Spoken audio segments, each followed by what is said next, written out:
We're back. You're back. We're, maybe some of you have never been here before. We're going to be talking. I never left. You never left. I've been here all week. All week. We are Excalibur Comics, Cards and Games here in Shreveport, Louisiana, and Texarkana, Texas, and we are going to be talking comics. This is the, what week? What do we have? August 9th. August 9th, yes. August 9th is our week. It's a weird one because it's like 8, 9, 17, and like 8 plus 9 is 17. Yes! That is one of my favorite things to do with dates. All the planets line up and we all die. Sorry, no new comics. I wasn't thinking that. I love to... No, it's cool though. It's cool the way that lined up. Yeah, that is. You know by now that we are here to talk about the new books that will be on the shelves, and as we've already said, that the new books will be for August 9th here. We have really one announcement, and that one announcement is that... Tell them, Steve GeekCon. Tell them what. Steve Dave. Steve Dave. GeekCon 2017. This will be the last week that you can buy tickets here. The Sunday after the 9th, which would be around the, 14th, 15th or something like that? I think 13th. The 14th.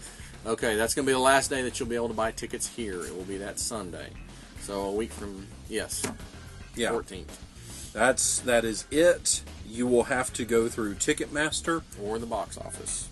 Yes, or the box office in order to get those tickets. I don't know if prices are going to be adjusted with that. I think from what we've been told, things are cheaper coming through the store for those tickets. But if you have not picked them up for whatever reason, you weren't sure if you were going to have work off, and you do know that now you have that time, stop by, pick up those tickets, and once they're gone, that's it. You have a week before the show. You will have to stand in line and wait for those tickets if you don't already have them. So after this announcement, I don't know what our next big thing to talk about is going to be. We'll find something. We'll find something. Anyways, we're going to jump in right now to the comic books that are coming out with this Wednesday. And what do I have? I have you starting it off, Mark. I'm starting it off. You're starting it off. My first new number one is from IDW. It's called First Strike. It's from Margaret Scott and David Rodriguez. Chai Rodriguez. You had a harder time saying Rodriguez than you did Margaret. I know. I don't know why. And Max Dunbar doing the art. This is a Hasbro comic book event. This is like one of their little shared universe things. So this, as Earth joins the intergalactic community, a massive explosion threatens the peace. A new Cobra. I don't know what happened to the old one, but there's a new one. New Cobra. Led by the worst villains to ever tangle with G.I. Joe, M.A.S.K, and the Transformers, is invading Cybertron. And only Scarlett, Optimus Prime, G.I. Joe, and the Autobots can save 2 worlds. The Hasbro comic book event of 2017 is here. It's a perfect jumping on point for old readers and new. And if you're an old reader, I don't know why you'd be jumping on, but I'm just reading what they put on here. What they said. Maybe the new Cobra is some of the villains from all of those. Could be. It could be like a I don't know, amalgam of why would they still call it G.I. Joe amalgam? Why would they call it G.I. Joe and M.A.S.K and whatnot still if they're going to just call it Cobra? Yeah. Why would they not wrap it up into one? I don't know. I don't know either. That's because of all the separate licenses and all the different movies that you're going to be seeing. Could be. As far as we know right now, this is going to be an ongoing series. So it seems like are they doing properties that are just solo stuff still, or is it all? They're doing both. It's still mixed. These mixed. Yeah, so far it looks like they're mixing them. Okay. Because I think the next Micronauts is going to be like Rom and the Micronauts. Oh, okay. So, you know, if you want to read your G.I. Joe or your Transformers, most likely you're going to have to read them together at this point in time. For me, the first one is from Marvel Comics. We have the second Generations book to come out this month. This is Phoenix and Jean Grey. With this series, we're taking a look at Aaron A. Or Aaron A. I don't know what A's last name is, but it's A. Aaron A. Or Aaron A. And R.B. Silva. It's too many single letters and all that. That's kind of awesome. Aaron A. R.B. Silva. Are the artists and writer, respectively. And with this is going to be the second meeting in the Vanishing Point. That's where all of these generation titles seem to be occurring. Or as I like to call it, the VP. The VP, but not the Vice President. No. No. But within this, Jean Grey knows what happens to her future self, only now within the comic books, I don't think it's her future self. They've been shown to be a different dimension or different parallel something. And that's muddied because they've messed that up already. When young Scott's heart stopped, the old Scott disappeared. Yeah. And so that wouldn't have happened if they're not the same, so... It's all, I mean... It's all mixed up. The thing up. with Iceman and that Iceman and the other Iceman and it affected him too, or well, I don't say affect, but I mean, it was the same with him. And back to the story. Yeah, we should be. Back to the story. Jean Grey knows what happens to the future Jean Grey, and she doesn't want that to happen to herself. Now, when she meets the Phoenix Force, or the Phoenix, as the older Jean Grey is calling herself, she's going to learn that she might be able to save herself, but she may also learn that maybe the death of Jean Grey is inevitable. So we'll see what exactly she pulls from this chance encounter, which may not be such a chance encounter. All right, next up for me is from Lion Forge. It's Ghost Money #1. This one looks good.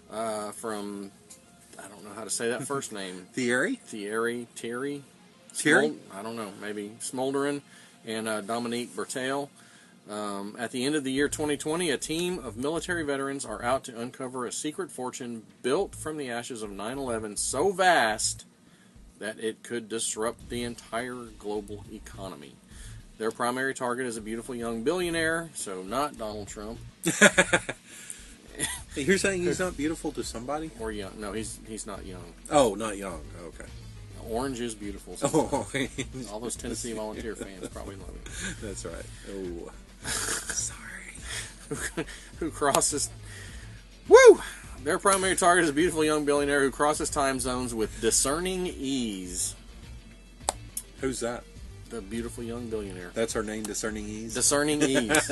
Yes. It's like a Bond villain there. Disease for short. Or disease. That's awful. I don't know. I've got my second Marvel one title to talk about here. This is Inhumans Once and Future Kings. This is a 5-issue series. The first issue, obviously, is what we're talking about. This is a book that I'm a little confused about why it exists. Because sensing a pattern here with Marvel, I'm confused with it. Well, I don't know why it exists, because we already know the end point of this. This is taking a look at the past with these characters. Is this like the 8-month gap past, or like no? Further back? This is much further back. Real quickly, it's Priest is on board with the writing chores along with Ryan North, and then we have Phil Noto and Gustavo Duarte on the art. With this, it's a tale from the past in which they're looking at the fates of a prince who is going to go mad and a prince who has a destructive voice, and what happens whenever their father, the leader, the king, falls and they have to step up. Sounds like some origin tweaking. It's maybe that's what's going to happen here, because we already know who becomes the king. Yeah. There's nothing really new to that, but maybe they're going to surprise us. Like you said, origin tweaking. I don't know why while reading this my brain didn't think of that. Well, I mean, it's pretty, I guess it's something Marvel does from time to time. Could be. And they have the TV show coming out soon. It starts this fall, right? Yes, it does. I mean, they're just throwing stuff out there in Inhumans to get people to... They have been doing this for a while now, wanting the Inhumans to be much bigger than what their audience has been so far. Yes. Maybe the TV show will help. Yeah, we'll see if it works.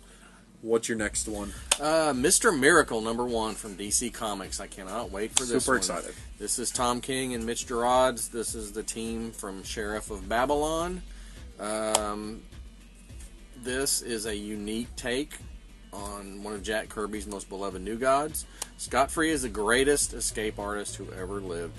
So great that he escaped Granny Goodness's gruesome orphanage and the dangers of apocalypse to travel across galaxies and to set up a new life on Earth with his wife, the former female Fury, known as Big Barda. Yeah. Or Big Barada, as Skip calls her. Big Barada. Using the stage alter ego of Mr. Miracle, he has made a career for himself showing off his acrobatic escape techniques. He even caught the attention of the Justice League, which counted him among its ranks. You might say Scott Free has everything, so why isn't it enough? Mr. Miracle has mastered every illusion, achieved every stunt, pulled off every trick except one. He has never escaped death. Is it even possible? Our hero is going to have to kill himself if he wants to find out. Crazy. That is crazy. Awesome. That is crazy. It sounds like for the most part they're keeping his backstory, but then the whole Earth thing, I guess, is what's new. Yeah. But they've always been different. They didn't go to New Apocalypse or to New Genesis. New Genesis, yeah. They went back. I think they always came to Earth. Yeah. Could be wrong on that. It's been a long time since I've read I'm pretty sure that you're right on that. Yeah. The other Kirby book that we're looking at this week from DC is Newsboy Legion and Boy Commandos. This is going to be awesome. It may be something that explodes here because it is written and drawn by probably one of the most controversial men in comics today, Howard Chaykin. Oh. So yeah, Okay. he did this probably long before the whole dystopia or whatever. He loves Kirby, so this is going to be a good homage, I think. Right, and it looks like he's on board for the whole story. This is not just going to be him telling one story and someone else doing the backup. Okay. With it, we take a look at the Boy Commandos trying to follow the trail of secret access agent that has landed in New York. When they come to New York, they happen to land on the stomping grounds of the Newsboy Legion. Okay. So, things happened. They're going to, I guess, rivalries between. Can they overcome that to take out the agent before, whatever happens to the city? Okay, so. and folks, I mean, if you're even halfway interested in these Kirby one-shots, please come in and get them. We're already sold out of the New Gods one from last week. Yeah. We're trying to get more in. Hopefully we will. But, I mean, why take a chance? Don't wait for a second print. Just come in and get them, because I have a feeling they're all going to be pretty awesome. Right. They, like you said, going fast. They Yes. didn't even make it to the end of Wednesday. Nope. So Gone, daddy, gone. you are very wise in saying that, and you guys would be very wise in coming and picking them up. Absolutely. Next up for me is Redlands #1 from Image. This is from Jordi Belair and Vanessa Del Rey doing the writing and art. This is a brand new horror book from the minds of Eisner Award winner Jordi Belair, the guy that brought you to Pretty Deadly. What did you do on Pretty Deadly? I don't Maybe know. I don't know, because that was That's what Kelly stopped Sue me. DeConnick. Yeah, that's what stopped me. And I don't know about Vision either, because... Okay, I'm not going to read that I don't part. know what They're he's giving done him there. credits. I'm not sure if he has or not. Okay. Maybe he was the inker. Blah, blah, blah. Well, they bring you to the sleepy, sunny town of Redlands, Florida, at any rate. Whatever they did before doesn't matter. They're taking you to Florida now. The police are failing to maintain control of their old-fashioned town, and a coven of killer witches plan to take everything from them. This summer, hide your Bibles. Bibbles. Bibbles. I don't know why, but do it. But do so. Vanessa Del Rey, she set up camp here in Shreveport for a little while, working for one of the companies, and I think she's down in Florida now. Okay. But she worked with She's probably not Moonbot Studios. Probably not a killer witch, though. Killer Witch, no. Okay. I won't say, because I never actually talked about that with her, but... And it's probably a good thing I didn't, because if she's a killer witch and I talked about that, I might be dead. She would probably have to kill you. But she has a very unique art style, and it's just really awesome. If you haven't read the book Hit, that was her big miniseries she did for Boom Studios before, Okay. kind of the breakout hit. Another one from this one's from Dynamite. We have the Shadow #1, another relaunching of the Shadow. It seems like that's what Dynamite does these days. Relaunch Shadow, relaunch Green Hornet, all those Vampirella, Sheena. Doc Savage. Doc Savage, yeah. So we're getting another relaunch. This is Cy Spurrier doing the art, doing the writing, and Daniel HDR. I don't know why. HDR. Do you know these people have names anymore? I guess not. I like this concept here. Mary Jerez, she was a young woman when the Shadow saved her from, there was a school shooting that went down. Or that might have gone down if he had not intervened. But he saved her. We flash forward to today, and people have pretty much forgotten about the Shadow, as crime has really kind of died down and not been as, I guess, mob driven as it used to be. Okay. Yeah. But while on the job, and I'm guessing she's a nurse, Mary comes across this horribly burnt man that just has a very stubborn side to him, and she, even through the deformity or the burnt crispiness, she thinks that this man might be the Shadow. So she is possibly going to join up with, be in leagues with the Shadow. Okay. So I like the concept there. That's pretty cool. Next up, Star Wars, Rogue One, Cassian, and K2SO. Yes. I don't know what any of that means because I haven't seen Rogue One. Two cool characters. Okay. This is from Dwayne Swarzynski. Two dead characters. Two dead characters. Because all the characters. That's true. Well, I mean, the robot could live, but I guess well, he you didn't. know how many people had to die to get those plans to... Well, everybody, I guess. Yeah. The whole cast. That's right. And Fernando Blanco is the artist. That's right, Fernando White. Is that what that means? I think Blanco means... Okay. I think so. But okay. Obviously, this is from Marvel. I'm not sure if this is a one-shot or a mini. It's a one-shot. One-shot? Yeah. Okay. All right. They had their one-shot and blew it. What? Oh, that's all what they said? No. I was like, that's really the tagline for this book? No, but it should be. That would be awesome. No, I guess they didn't blow it. They got the plans, but sure. Cassian Andor is one of the top intelligence agents in the ranks of the Rebel Alliance, ably assisted by his reprogrammed Imperial security droid K2SO. But naturally, the two weren't always on the same side of the galactic civil war. Now, for the first time ever, read the story of the pair's first contentious meeting. It is very likely not to go well. Wow, okay. Okay, so this is how I guess the robot gets switched, reprogrammed. It could be. And it's written by Dwayne Swarzynski. Awesome writer, doesn't get enough jobs out there. You should get many, many more. All right, last one for me is possibly the most interesting, unique story that I've seen in quite some time. Action Labs gives us Poetica, #1. This is Marty LeGros on both the art and the writing. And he's actually got names. Yes, 2 names. Within the world of Toyetica, there are little characters called, or little diminutive people called Biddles. And the Biddles really just have one job that they're suited for, and that is modeling for toys, for action figures. So they, in order to, I guess, hone their skills, go to Dollington Academy. And Dollington Academy is also where they can choose their accessories that they're going to use in their modeling. So they get to choose. What are they going to be? Are they going to be an action figure? Are they going to be a fashion doll? Or are they going to be the next big thing?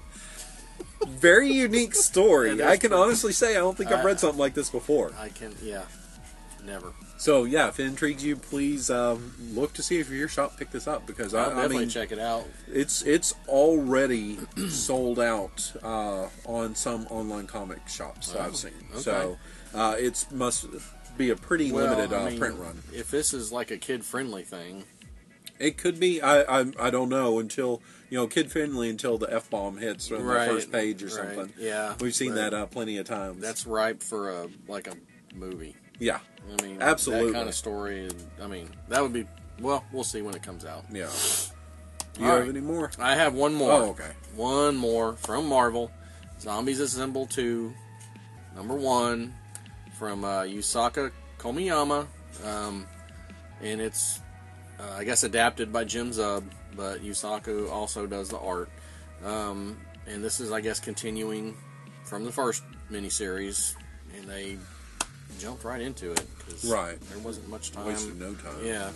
The Avengers face a threat even bigger and more menacing than they could have imagined as the desperate race to cure the zombie outbreak shifts into high gear.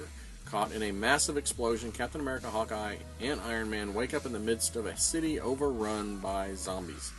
Miraculously, they haven't been turned, and they find themselves face to face with a mysterious scientist who claims to have a cure for the virus. But who is he really? And does he actually possess the antivirus that Bruce Banner has been struggling to create? More importantly, is the Hulk immune to the zombie plague? Is he? Well, if his skin can't be broken, yeah, wouldn't that? I guess it depends on how you catch the plague. That's true, because it's just death in a lot of different ones, not necessarily. I didn't read the first one, so I don't know how all this stuff got started. Right, yeah, I missed that one too. That's it for the #1s. We've got a couple of books to talk about with the events. Secret Empire #8 is coming out. All this says is the heroes take a stand. They will be united. And in Captain America 25, this is not Sam Wilson Captain America 25. This is not Steve Rogers Captain America 25. This is Captain America 25. There are 2 heroes, there is 1 mantle, and there are 0 quarters given. There may be some half dollars or some dimes, I don't know. Yeah, I was going to say, well, they need a quarter. They're going to go take a break and play some video games. Video games. Hell yeah. Why not? So, just real quickly, we're getting to the end of Secret Empire. Yes, and they seem to be rushing it right along. Yeah. That's 3 issues in 4 weeks. This #25 seems kind of odd to me because why one hero doesn't necessarily want to be Captain America right now. Actually, neither one of them I really think want to be Captain America at this point, because Sam had given up the costume and Cap's hydrating it up right now, so I don't know. Anyways, besides that, a little bit of comic book news. We have one. A few weeks ago, we asked you about what did you think of the possible potential spoilers for who Mr. Oz is. Yeah. Action Comics is in September going lenticular, and the 2 issues, I think 9. You have to say baby after that. Going lenticular, baby. That's right. Yeah, baby. Oh, is that a Chris Hunterism? Probably. It's just a stupid thing I threw out there. It's 287 and 88, or I'm sorry, 987 and 88, or 977 and 78. I don't know what the numbers are exactly, but one of those covers seems to very much so reveal who Mr. Oz is. So be aware that spoiler is out there, but also be aware that you have more lenticular covers coming out. People eat those up. Yeah, and Marvel's got a bunch of them coming out. Yeah, I think they're lenticularizing all their legacy first issues. Right, they have a variant for it. And then finally, will Hal Jordan lose his arm? In issue #30 of Hal Jordan and the Green Lantern Corps, that comes out in October, they have a picture. This cover was just revealed a few nights ago, and they have a picture that looks like has some Yellow Lantern holding him by the arm. But the reason why people are speculating this possibly... He's got gangrene. He could possibly have that. The reason why people are speculating that this might happen is because or maybe that was a previously released cover, but in the newly released Metal cover for one of the Metal books, tie-in books, I think in November, it certainly looks like Hal Jordan is on the cover, and he does not have his right arm. So, is it going to happen soon? Is kind of the question there. What? Never mind. What does that do? I mean, how does? I don't understand. Maybe he still got 5 starts fingers using on one arm, and he can just make an arm with the. But that's a pretty big thing to have happen to a pretty long-lasting character. Yeah. You haven't had something like that happen in a while now. Just to what end? Oh well, I'll just wait and read, Mark. Wait and read. Maybe that will bring about the end of one of the 5 Green Lanterns from the Earth sector. Maybe. I don't know. So okay, we'll see. That wraps it up here with the comics we have to talk about this week. This is kind of a short notice thing, guys. We were going to plan something else out. So, question of the week: would you rather him lose his left arm or right arm? Which arm is it? Who else would you want to see lose their arm? It's happened before. Oh, it's mercy. A serious matter. I guess Mark has not. We almost made it through the video without offending somebody. Mark had to offend some person without an arm out there I'm that's sure watching our videos. So shame sure on you for doing so. Thumbs down with your one good arm. Mark. Anyways, guys, that is it for our show. We are Excalibur Comics, Cards and Games here in Shreveport, Louisiana. Go to our webpage to check out what's coming out. Check out pre-orders that you can order through the shop here. That's ExcaliburCCG.com. Go to our Facebook page, like us there, follow us there, because you get much of the same information, but the only difference is it can disappear from your news feed on Facebook. That's if true. You're not careful. That's true. They're always changing up their settings there. Yeah. So subscribe to the video if you haven't done so already.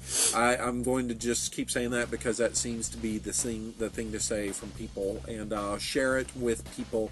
Hope you enjoyed it, guys. We're going to get this. We're going to get this together. Iron out all the wrinkles here. It's a work. It's a whip. It's a work in progress, and it's one of those things that Chris Hunter, albeit he did have his job and everything else there, but he had a lot of time to dedicate to this, and when we're working around the comic shop, busting our butts, it's one of those things we have to stop and go, whoa, we need to prepare for the show. Yeah. So. We're going to have probably a couple of different little features, man on the street kind of things. Yeah. So we're going to try some stuff out. Yeah. See how you like it. Yeah, there are things down the pipeline there. So until next time, guys, I want you to read great comics and comment on the video below, and we will see you next week. Bye.